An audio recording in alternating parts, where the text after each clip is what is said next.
Chodesh Elul. On a vu les slichot la semaine dernière. Bezrat Hashem, j'espère que toutes les semaines on passera à d'autres halachot, comme ça on sera prêt à Rosh Hashanah. C'est quoi les coutumes du mois de Elul? Au mois de Elul, on a l'habitude de vérifier les mezuzot. Ok? Pourquoi on vérifie les mezuzah? La mezuzah, c'est... Il y a écrit quoi à l'extérieur de la mezuzah? Il a fait Shaddai, le nom de Dieu, qu'on n'a pas le droit d'effacer. Mais Shaddai aussi, c'est les Raché Tevot, Shomer Daltot Israël. C'est le gardien des portes d'Israël.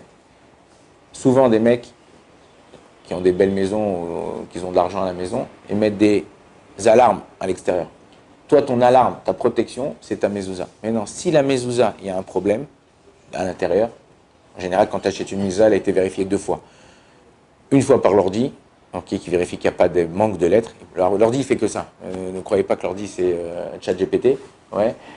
L'ordi vérifie qu'il ne manque pas de lettres. Et la personne qui vérifie s'appelle le Magia. Il vérifie que les lettres elles sont conformes à la halacha. Ok? Et que les couronnes aussi, là-bas, il y a des couronnes. Maintenant, pourquoi on vérifie? En général, Béhémet, au niveau de la halacha, le Shulchan Aruch, le Rambam, on vérifie les mezuzah 2 fois tous les 7 ans. Ça veut dire, tous les 3 ans et demi, on vérifie les mezuzah. Chez les Chassidim, Chabad par exemple, tous les ans, avant Rosh Hashanah au mois d'Elul, ils vérifient les mezuzah, c'est Midat Chassidut. Maintenant, il faut savoir que lorsqu'il manque une lettre ou qu'il y a un problème dans une lettre, la forme de la lettre, ça peut créer des problèmes à la maison. Moi, j'avais un ami, il a déménagé en 5 ans d'Aliyah, 8 fois. Au bout d'un moment, il m'a dit, vas-y, Rachamim, vérifie-moi les mezuzot. On a vérifié les mezuzot. Il manquait le mot Betecha. Ouais, il n'avait pas de maison, mec. Bah, tu n'avais pas de maison, tu voyages, tu déménages tous les 2 ans, tous les ans, 2 fois par an. Souvent, il n'y a pas longtemps, voilà, on m'a donné une mezuzah à vérifier, il n'y a pas longtemps, on m'a donné 7 mezuzot à vérifier, je vérifie, je lis, je dis, ah, elle est pas mal l'écriture, La dernière phrase, au lieu d'écrire la tête, il avait écrit la met taf. Il manquait un taf. Alors, des fois, il y a des gens, encore une fois, il y a des gens qui viennent ici, ça m'arrive souvent, les gens me disent, j'ai besoin de mezuzot, je vais aller à Méa chez Harim, et puis je vais trouver des mezuzot dans un truc, et t'achètes, ouais, bon, c'est combien la mezuzah? Mais tu crois que c'est un talit, tu crois que, je sais pas, moi, tu crois que c'est un livre, là il vaut 80, là il vaut 100, là il vaut 200, non, une mezuzah. Le mec, il achète une cuisine à 20 000 €, et quand tu lui dis, la mezuzah, c'est 100 €, il dit, 100 € une mezuzah, un petit morceau de parchemin, monsieur le rabbin. Ouais, ok, écoute, faut savoir, bon, c'est pas 100 €, mais il y a des mezuzot, ça dépend de la grandeur. Une bonne mezuzah, ok, ça vaut 300, 350 shekels. Une bonne mezuzah avec un bon ktav, avec un sofer. Le plus important, ils ont trouvé il n'y a pas longtemps, là, c'est ce mois-là, ils ont trouvé un mec qui a acheté du parchemin vide. Il avait une super imprimante et il était sofer, donc il a enregistré dans l'ordinateur sa forme de lettre à lui et il a imprimé les mezuzah. Une mezuzah, tu l'écris, ça te prend 2 heures, 2 heures et demie, 3 heures. Tu la vends 300 shekels. Et là, tu l'imprimes tout. C'est comme les mecs qui impriment les billets. Ouais, d'accord? Une mezuzah, il faut faire attention. Qui c'est qui l'a écrit? Est-ce qu'il a de la hirat shamaim? Il a de la crainte de Dieu? Est-ce qu'il a appris la halachot? Est-ce qu'il a fait attention de la faire vérifier? À la limite, quelqu'un qui s'y connaît un peu, il peut ouvrir ses mezuzot, regarder, et de regarder les lettres, en général, s'ils ont été déjà vérifiés une fois par quelqu'un. Regardez bien qu'il n'y a pas des lettres. Pourquoi? Qu'est-ce que tu regardais même si elle est cachée maintenant, elle sera cachée dans 10 ans. Non. Il faut savoir que on habite dans des pays où il fait chaud, où il y a de l'humidité. Quand on est en France, l'humidité, de la pluie, machin. Bien que la mezuzah, elle est dans son boîtier, c'est de la peau. La mezuzah, donc c'est du parchemin, c'est de la peau, ça vit. Ça vit. Donc les lettres, des fois, elles sautent, c'est de l'encre. Ok, dommage, ce matin, j'ai corrigé un Sefer Torah à la synagogue. L'encre, tu l'ouvres, tu fermes, ou ça reste dedans, c'est fermé. L'encre avec le chaud et le froid. Quand toi tu t'écris, ça vous est arrivé de vous écrire avec du stylo, où il y a un morceau de stylo, truc, tu vas dormir et tu te lèves, c'est un peu effacé. Et pourtant, je ne me suis pas lavé encore ce truc, machin, truc. Je me suis à peine lavé les mains, sans savon, sans truc. La chaleur du corps, elle évapore ou elle efface l'encre. C'est la même chose dans une mezuzah. Donc faire attention de faire vérifier ces mezuzot et ne pas les laisser les choses. Après, les gens, ils ont des problèmes, ils ont des trucs, tout ça. La même chose pour les tefilines. Les tefilines, pareil. On n'est pas obligé de vérifier tout le temps. Il y a 2 avis dans les films. Il y en a qui disent que si tu as acheté des films tip top, tu sais, c'est the best of the best. Ouais. Une paire de tefilines, une bonne paire de tefilines, j'exagère pas beaucoup, mais j'exagère un peu. Une bonne paire de tefilines, c'est dans les 1000 euros, 800 euros, 900 euros, 1000 euros, une très bonne paire avec tous les hidurim. Ok? Ok, puis tu dis, non, attends, 1000 euros. Purée, le mec, il s'achète le iPhone 16 Pro à 1500 euros. Tu dis pas, c'est cher, mon frère. Ouais, mais ça, je l'utilise pour le travail. Mais vas-y, avec ton Insta et ton machin, c'est le travail, ça. Ouais, non, mais moi, je suis influenceur. J'ai 2 followers. Ouais, d'accord, ok. Et ça, c'est ta vie. Ça veut dire toute ta parnassa, toute ta bracha, tout ton truc, c'est ça. Donc, investis une fois, et là, ça ne va pas sortir le feeling 17 Pro, 20 Pro, ils vont changer la Girsa, ils vont changer comment on dit, la version 2.0, 5.2, d'accord? Là, la version elle reste la même, mon frère, ça fait des années, ça fait 3000 ans, et c'est ta bracha. Prends. Alors non, je préfère acheter combien? Ah oui, tu peux, moi je te dis, tu peux trouver des mezuzot à 80 ou 100 shekels et tu peux trouver des tefilines, ouais, à 250 euros, 350 euros. Ben vas-y, achète-les, mon frère. Mais après, quand tu es chez le. Comment il s'appelle pas radiologue, comment il s'appelle l'oncologue. Tu dis, mais comment ça se fait tout allait bien. Et je dis pas ça pour vous faire flipper. Je dis ça parce que ça a une influence. Nous, dans la Torah, chaque chose qu'on fait a une influence. Je vous ai dit, une lettre qui est mal écrite, ça peut te changer ta façon de vivre. Faire attention, faire attention. D'accord? Donc les tefilines, essayez de les vérifier. Si vous n'êtes pas sûr, vous les avez achetés il y a longtemps. Surtout, voilà, je vous dis, moi quand je vends une paire de tefilines, ça veut dire j'écris une paire, je la vends, enfin je donne à quelqu'un à fermer, la paire de tefilines, elle est garantie à vie. Sauf, je leur dis à chaque fois, elle est garantie à vie, sauf si tu l'as laissée dans la voiture. Quand il fait chaud dans la voiture, tu laisses ta paire de tefilines, elle est tellement chaude que ça peut faire exploser les lettres. Et même des fois, tu vois les tefilines de la tête, ils s'ouvrent, les compartiments. Parce que dans la tête, il y a 4 compartiments. Ou si, chasvé shalom, tu l'as laissé dans un endroit humide, tu l'as fait tomber dans l'eau, ou tous les trucs, machin, et ça tue les tefilines. Ok? Souvent, moi, j'ai vu dans mes autres qui étaient dehors, avec le boîtier et tout, quand je l'ouvre, je vois une grosse auréole noire. Qu'est-ce qui se passe? Il y a de l'eau qui rentre, même des petites gouttes. C'est du claf, c'est du parchemin, c'est de la peau, c'est de l'encre. Donc ça, il faut faire attention. Donc les tefilines, si tu sais que tu ne sais pas, tu vérifies et tu fais attention que tout est cachère, tout est tip-top. Et bien sûr, quand tu donnes les tefilines, vérifier quelqu'un qui sait vérifier, quelqu'un qui sait refermer. Souvent, j'ai vu des gens qui ont donné à vérifier, il a vérifié bien, mais quand je refermais, tu voyais, on dirait que c'était Donald Duck, le tefilin, tu vois.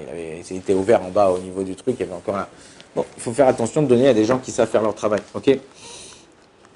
Quand tu vérifies tes mezuzot, même s'ils te les rendent dans le même jour, voilà, souvent les gens me disent, ouais, est-ce qu'on doit vérifier dans le même jour? C'est important, après j'ai plus de mezuzot, je reste dans mes mezuzot à la maison. Alors c'est sûr qu'une prinat ilchatit, au niveau de la halacha, on doit laisser l'entrée, une chambre c'est mieux, l'entrée au moins, et donner les autres.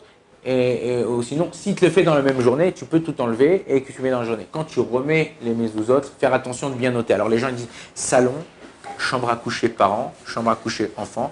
C'est important. Pourquoi? Alors les gens ils rigolent, c'est important. Pourquoi? Parce que si la mezouza elle était dans la terrasse, une mezouza à l'entrée de la maison, une mezouza à l'entrée de la terrasse, la mezouza de l'entrée de la maison elle a une doucha plus grande. C'est la même mezouza écrite par le même sofer, mais à partir du moment où tu la fixes dans un endroit, elle reçoit une certaine doucha. Dans l'entrée de la maison, c'est un chiyuv de oraïta, c'est une obligation de la Torah. L'entrée de la mirpeset, c'est un chiyuv des rabbanan, c'est une obligation de chachamim. Donc faire attention pour pas ma'alin bakodesh ven moridin.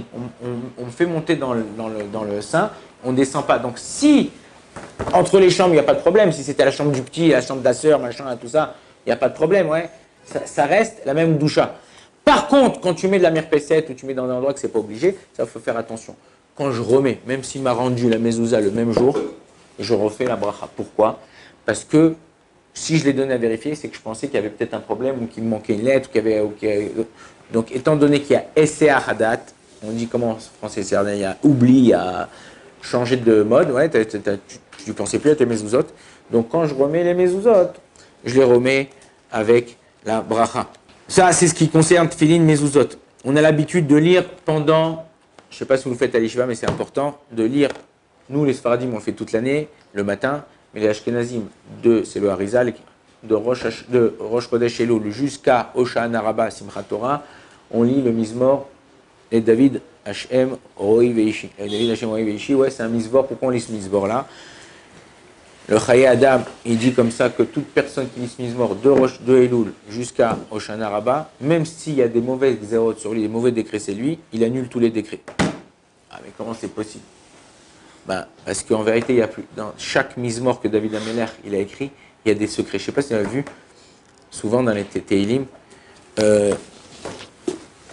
Teilim pour trouver sa femme. Ouais, Teilim pour quitter sa femme. Teilim pour retrouver sa femme. Ouais, non, Teilim pour faire tchouva. Il y a Teilim pour plusieurs choses. Là-bas, dans le Teilim 27, il y a 13 fois le nom de Dieu, Yud Ke Vav Ke. 13 fois contre par rapport aux 13 attributs d'Akadosh Baruch Hu. Zekenedietze, quand tu lis, tu viens rappeler la miséricorde d'Akadosh Baruch Hu. Et aussi, dans ce Mizmor-là, il rappelait les fêtes qu'on fait au mois de Tishri. Ori, c'est Rosh Hashanah. Parce qu'Akadosh Baruch Hu, on était perdu dans l'année. Ça arrive Rosh Hashanah, Akadosh Baruch Hu dit voilà, c'est ça ton kivoun. Ouais, quand tu es dans la route, il y a des travaux, tu as un mec avec des trucs, ou quand un avion il a atterri, ouais, il a un mec avec 2 lampes, il fait comme ça. Et qu'est-ce qu'il fait le mec?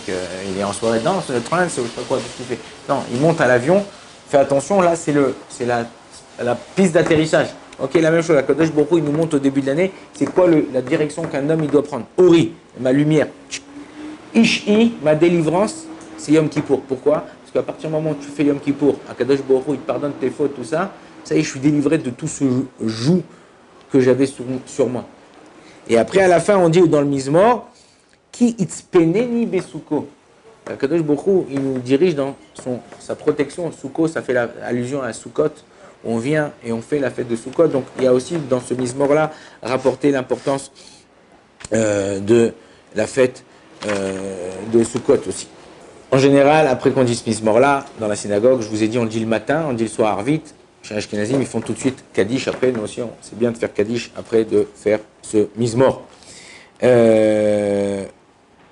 Le Chida, Rabbi Chaï David Azoulay, il dit que c'est bien dans Ashiveno de mettre une intention dans la Mida. Quand tu fais ta Mida, là-bas il y a un texte qu'on rapporte. On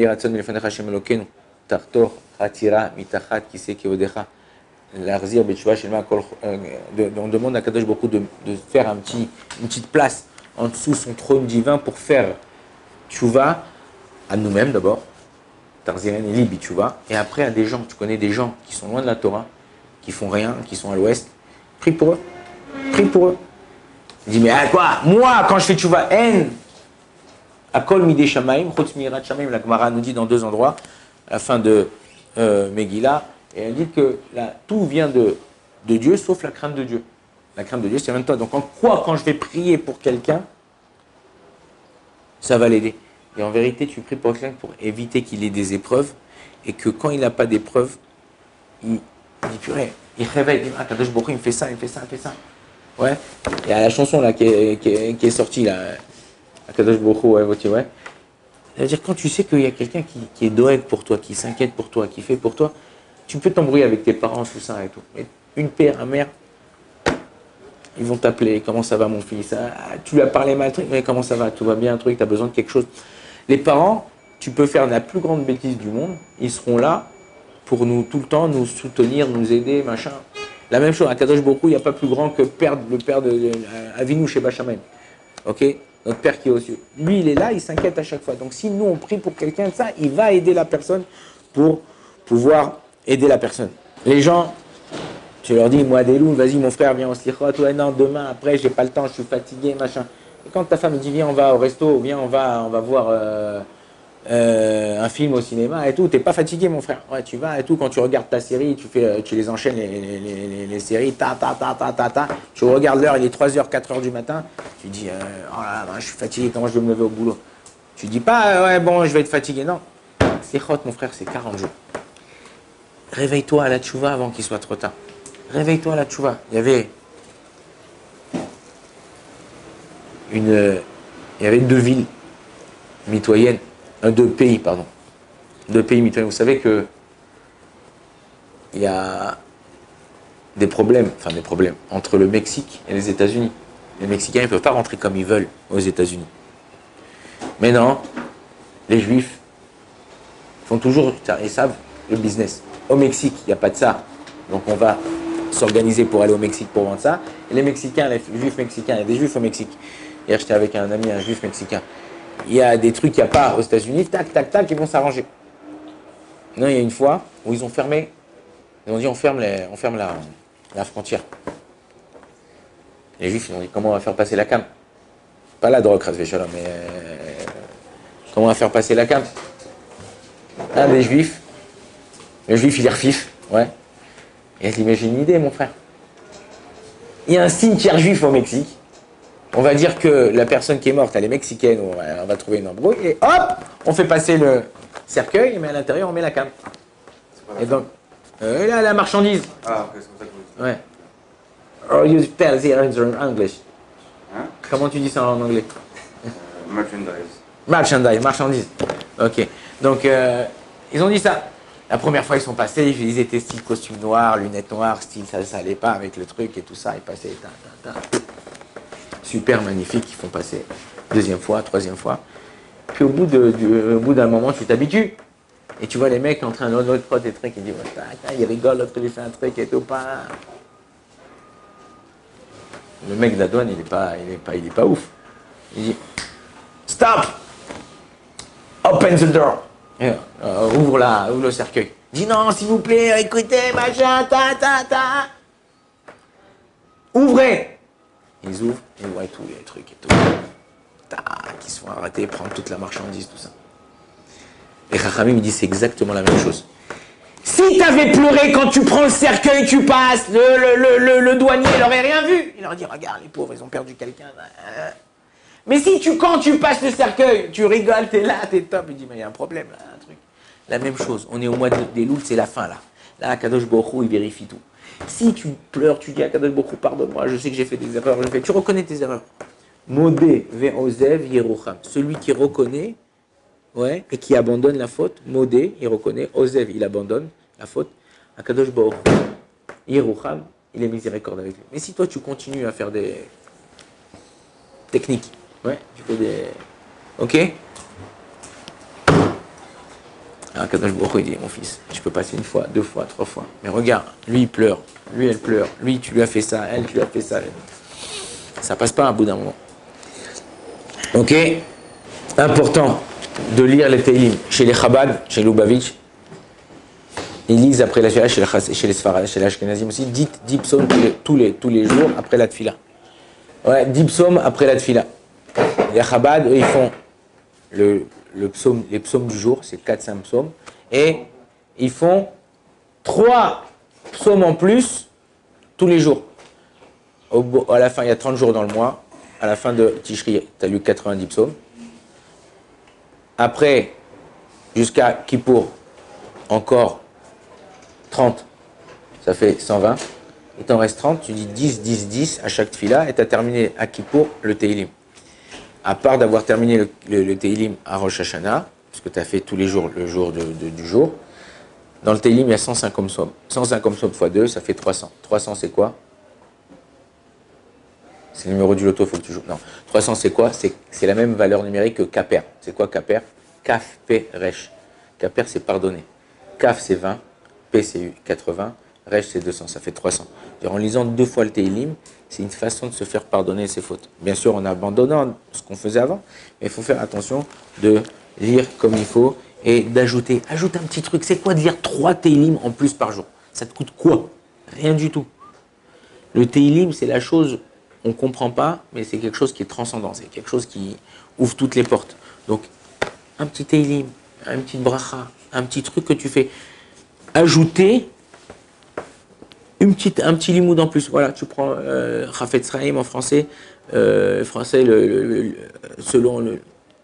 qui est divisé selon les jours du mois de l'année. Une page. Tu fais. Kadosh Baruch Hu. Baruch Adonai L'Olam. Amen, amen.